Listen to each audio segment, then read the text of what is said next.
ऐसा लगता है कि मानो जब रोहित शर्मा मैदान में खेलते हैं, टेस्ट क्रिकेट में खेलते हैं, तो वो लेदर की लाउंज चेयर पर बैठे होते हैं, उनके हाथ में कॉफी होती है। लेकिन टेस्ट क्रिकेट में आप इस तरीके से नहीं खेल सकते। एक ऑस्ट्रेलिया के बड़े दिग्गज बैट्समैन मैथ्यू हेडन ने यह स्टेटमेंट दिया है रोहित शर्मा पर, वो भी तब जब वो दूसरी इनिंग में टीम के लिए छठे नंबर पर उतरते हैं और 6 रन पर आउट हो जाते हैं। उनके पूरे स्टेटमेंट के बारे में बात करेंगे, लेकिन सवाल इस समय पूरे देश में एक ही है, क्या ये रोहित शर्मा का अंत है? रोहित शर्मा की एंट्री बॉर्डर गावस्कर ट्रॉफी में एक सुनामी बनकर आई है और ये सुनामी भारतीय क्रिकेट टीम को दूसरे टेस्ट मैच में तो ले डूबी है। इंडियन क्रिकेट टीम पहले टेस्ट मैच को पर्थ में जीतकर जो कॉन्फिडेंस गेन करके आई थी, लगातार था कि पहली बार हम pink ball test match Australia से जीतेंगे और इतिहास रचेंगे एडिलेड में। लेकिन पहले इनिंग की पहले ओवर की पहली बॉल से ही प्रेशर इतना ज्यादा बन गया कि बाकी खिलाड़ी तो प्रेशर में थे ही, लेकिन कप्तान का प्रेशर उनके चेहरे पर भी साफ झलक रहा था और उनकी परफॉर्मेंस में भी। अपने आप को ओपनिंग से दूर कर गए रोहित शर्मा ने जब छठे नंबर पर आने का फैसला किया तो किसी को यह नहीं पता था कि रोहित शर्मा 3 और 6 रन बनाएंगे, यानी कि टोटल एक मैच में 9 रन भारतीय टीम का कप्तान बनाएगा। अब देखिए, टीम हारी है तो रोहित शर्मा पर सवाल तो होंगे ही, क्योंकि यह बात केवल बॉर्डर गावस्कर ट्रॉफी की नहीं। हम श्रीलंका से वनडे सीरीज हार चुके हैं, हम उसके बाद न्यूजीलैंड से क्लीन स्वीप अपने घर में टेस्ट सीरीज भी हारे हैं, और अब जब Rohit Sharma Indian cricket team के साथ जुड़े हैं तो एक जीती हुई टीम पर्थ में एडिलेड में बुरी तरीके से हारी है, फाइट बैक करके नहीं हारी। और यह बात आपको अच्छे से याद दिला दूं कि बॉर्डर गावस्कर ट्रॉफी का बहुत ज्यादा वेटेज है WTC के फाइनल में पहुंचने से। और एक बार फिर से WTC का फाइनल जीतना इंडियन क्रिकेट टीम के लिए सपना ही नहीं रह जाएगा, बल्कि अब फाइनल तक पहुंचना भी सपना लग रहा है, क्योंकि ले देकर सीरीज के 3 मैचेस बचे हैं और अब एक इक्वेशन से अगर इन 3 मैचेस को नहीं जीता गया तो WTC का फाइनल एक सपना वाकई में बनकर रह जाएगा। बॉर्डर गावस्कर ट्रॉफी की बात अलग है, लेकिन रोहित शर्मा की पास्ट परफॉर्मेंसेस के आंकड़े भी अगर आपके सामने रखे जाएं तो आपके भी दिमाग की बत्ती गुल हो जाएगी। पहले स्टेटमेंट पर आते हैं तो Matthew Hayden Australian cricket team के दिग्गज बल्लेबाज हैं।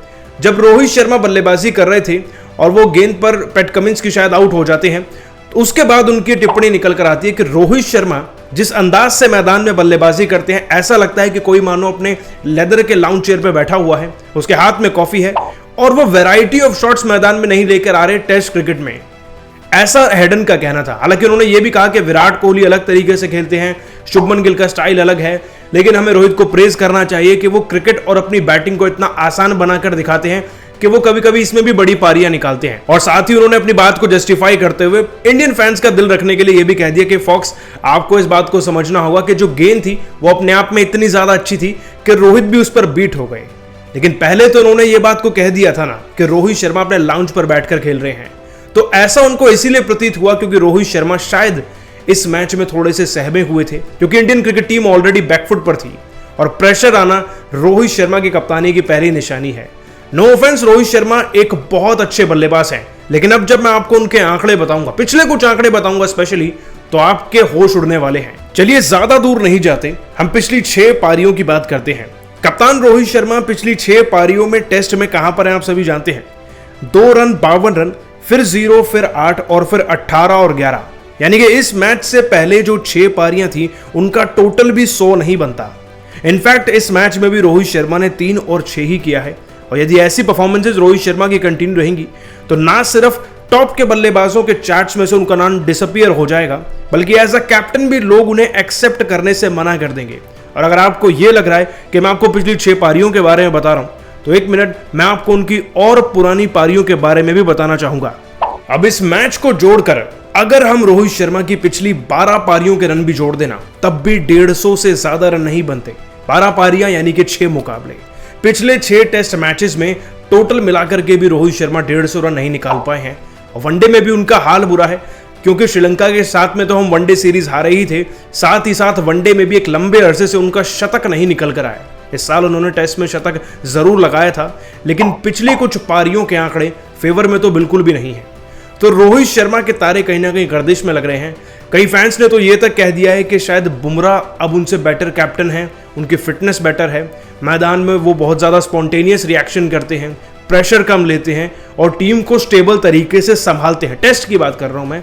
रोहित शर्मा ने नो ऑफेंस हमें T20 वर्ल्ड कप जिताया, लेकिन अब बात कहीं ना कहीं उनकी फॉर्म पर आने लगी है और जब कप्तान ही आउट ऑफ द फॉर्म हो जाए तो इसका असर पूरी टीम पर पड़ता है। इवन कई लोगों ने तो ये भी प्रेडिक्ट कर लिया है कि ये कहीं ना कहीं रोहित शर्मा का अंत भी हो सकता है, क्योंकि WBC के फाइनल में ना पहुंच पाना इंडियन क्रिकेट टीम की इंटेग्रिटी के लिए एक बहुत बड़ा झटका होगा और शायद ये झटका BCCI पचा नहीं पाएगा और वो भी देखेंगे एक ऐसे कैप्टन को मौका देना जो शायद आने वाले टाइम में और ज्यादा प्रॉमिसिंग क्रिकेट खेले। 2027 वर्ल्ड कप अभी बहुत दूर है, लेकिन रोहित शर्मा का एक और इम्तिहान होगा चैंपियंस ट्रॉफी में, उसकी बातें बाद में। लेकिन फिलहाल के लिए टेस्ट में तो रोहित शर्मा के लिए सारे दरवाजे बंद होते नजर आ रहे हैं अगर ये सीरीज इंडियन क्रिकेट टीम हार जाती है तो। वैसे रोहित शर्मा एक बहुत अच्छे खिलाड़ी हैं, आप उनके लिए क्या कहना चाहते हैं ऐसे मुश्किल वक्त में, नीचे कमेंट जरूर कीजिएगा। ऐसी अपडेट के लिए हमें यूट्यूब पे सब्सक्राइब कर लीजिए, इस वीडियो को लाइक कर दीजिए। Thank you so much.